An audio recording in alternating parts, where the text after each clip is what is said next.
Imagine this. The UK government sets a course aiming to tackle these really ballooning welfare costs. But then, well, the ship hits some pretty rough political seas, forcing a major course correction. That's what we're digging into today. We're looking at the latest UK welfare reforms and, crucially, what they signal for Scotland. Our goal to get past the headlines, understand the actual changes, and see how two governments are now sailing in quite different directions on Social Security. What does it mean for people? And maybe just as important, what does it mean for the budgets? Yeah, and we're drawing on recent news, political analysis, mainly that BBC piece, What Do UK Welfare Reforms Mean for Scotland? It really lays out a fascinating, evolving situation. It really does. The sources show these sudden changes, lots of political maneuvering. So the UK government's initial aim seemed clear enough, right? Get a grip on these benefit costs. Right. But was that ever really realistic given everything? That's a key question because what's interesting isn't just, the U-turn itself, it's how it happened. The pressure from within Parliament, those substantial concessions made to their own backbenchers, that directly reshaped the policy. Right. The original idea was straightforward.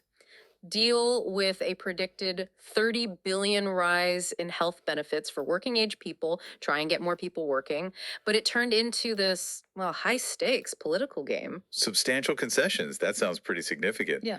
What did that actually mean for their plan? Did it sort of gut the original reform idea? Well, it certainly changed the immediate effect. Big time. The plan changes to PIP, personal independence payments.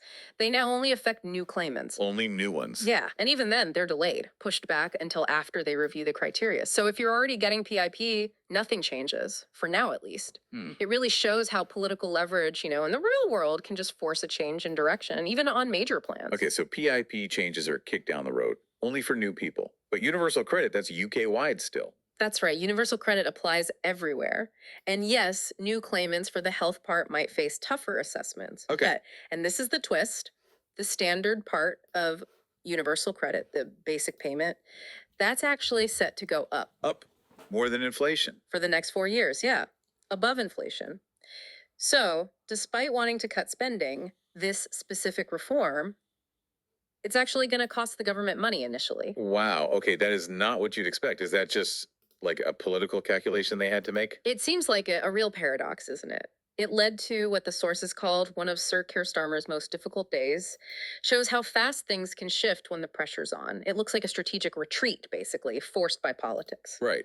But while all that's happening in Westminster, Scotland, it's a different story altogether, isn't it? They have their own devolved system. Completely different. They're phasing out PIP and bringing in their own thing, the adult disability payment, or ADP.